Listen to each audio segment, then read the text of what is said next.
सुप्रभात। हिंदी की कक्षा में आपका स्वागत है। आज हम पढ़ेंगे स्ववृत्त लेखन और विज्ञप्ति के बारे में।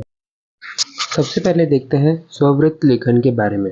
स्ववृत्त लेखन अर्थात बायोडेटा या रिज्यूमे प्रतिस्पर्धा के वर्तमान युग में स्वयं की योग्यताओं और व्यक्तित्व के बारे में इस प्रकार बताना ताकि स्वयं को श्रेष्ठ स्थापित कर पाएं एवं सबसे बेहतर बता पाएं, यह एक आवश्यकता भी है और एक चुनौती भी। इस संबंध में स्ववृत्त लेखन एक विशेष भूमिका को निभाता है।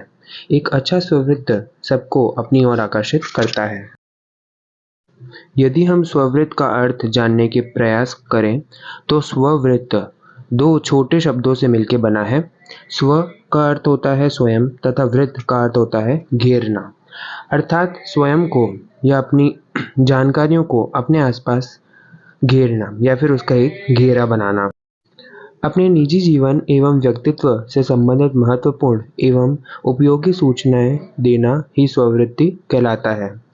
नौकरी या छात्रवृत्ति के लिए आवेदन पत्र, विवाह के लिए अथवा किसी विशेष पुरस्कार को प्राप्त करने के लिए स्ववृत्त की आवश्यकता पड़ती है।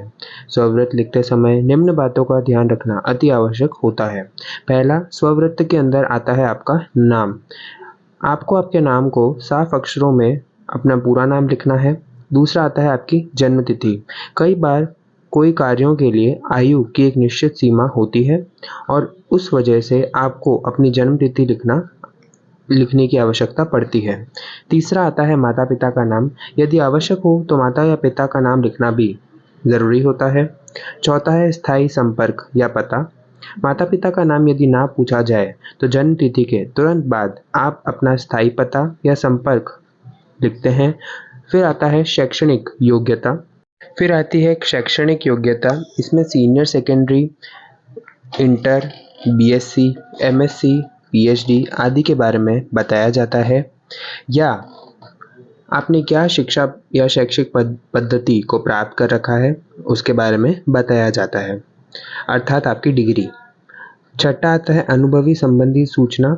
अनुभव संबंधी सूचना का अर्थ है जिस नौकरी के लिए आप प्रयास कर रहे हैं यदि उसका पहले भी कोई अनुभव हो तो, अर्थात एक्सपीरियंस। सातवां आता है पाठ्योत्तर क्रियाकलापों संबंधी सूचना, अर्थात को करिकुलर एक्टिविटीज़ में यदि आपने भाग लिया होता है तो उसके बारे में भी आपको यहाँ स्पष्ट करना होता है कि आपने किन क्रियाओं के अंदर भाग लिया है। फिर आता है अन्य सूचना के बारे में। यदि कोई और अति आवश्यक सूचना है तो उसे आप यहाँ लिखते हैं। और फिर आता है संदर्भ अर्थात रेफरेंस। अब बात करते हैं कि स्ववृत्त के क्या क्या गुण होते हैं। पहला, स्ववृत्त लेखन हमेशा पूर्ण होता है। इसका अर्थ है सभी जानकारी उस दृष्टिकोण से पूरी होनी चाहिए जिस भी तरह से आप उसके लिए आवेदन कर रहे हैं। दूसरा है संक्षिप्तता। स्ववृत्त लेखन हमेशा संक्षिप्त होता है परंतु यह सभी जानकारी को भी बता देता है। तीसरा, प्रभावशाली। पढ़ने वाले को आपका स्ववृत्त लेखन प्रभावशाली लगना चाहिए और स्ववृत्त लेखन प्रभावशाली होता ही है। चौथा, प्रामाणिकता, अर्थात स्ववृत्त में दी गई सभी जानकारी प्रामाणिक अर्थात सर्टिफाइड होनी चाहिए और सच होनी चाहिए। पांचवा आता है स्पष्टता और सरलता। सरल भाषा में होना चाहिए जिससे पढ़ने वाले को भी आपका स्ववृत्त लेखन आकर्षित कर सके और उसे आपका स्ववृत्त लेखन अच्छा लगे। अब बात करते हैं विज्ञप्ति अर्थात प्रेस रिलीज की। विज्ञप्ति एक ऐसा औपचारिक बयान या समाचार होता है जिसे कोई संस्था, संगठन या व्यक्ति लोकहित में या मीडिया वालों के बीच जारी करता है। विज्ञप्ति एक सूचना का माध्यम है। इसका उद्देश्य किसी महत्वपूर्ण घटना, जानकारी आदि को समाज तक पहुंचाना होता है।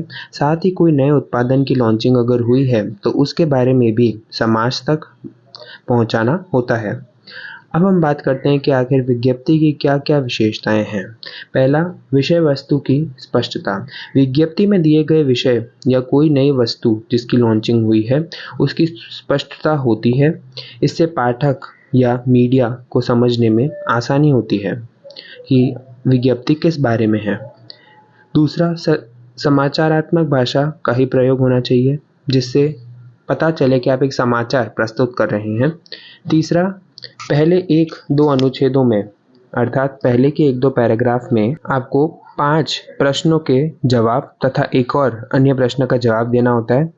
जिसे हम 5W1H कहते हैं, अर्थात what, where, when, which, why तथा हाउ। अगले भाग में विस्तृत जानकारी लिखी होती है, जिसमें आपकी सभी विस्तृत जानकारी यानी इंडिविजुअल डिटेल्स के बारे में लिखा होता है। विज्ञप्ति में संबंधित अधिकारियों और महान हस्तियों का उद्धरण होता है, जिससे विश्वसनीयता मिलती है। छठा, विज्ञप्ति के अंत में संपर्क जानकारी भी दी जाती है, जिससे संपर्क किया जा सके। सातवां, विज्ञप्ति का ढांचा व्यवस्थित होता है। अब बात करते हैं विज्ञप्ति के महत्व की। यह एक महत्वपूर्ण माध्यम है जिससे किसी भी सूचना का प्रसार किया जा सकता है। मीडिया हाउस इसका उपयोग समाचार बनाने में करते हैं। विपणन एवं विचार की बात करें तो नए सेवाओं एवं उत्पादनों के लॉन्च पर यह एक माध्यम बनता है, जिससे कि जनहित तक उस नए उत्पादन की सूचना पहुंचती है। चौथा है सार्वजनिक रिकॉर्ड। यह भविष्य के लिए एक आधिकारिक रिकॉर्ड के रूप में भी काम आता है।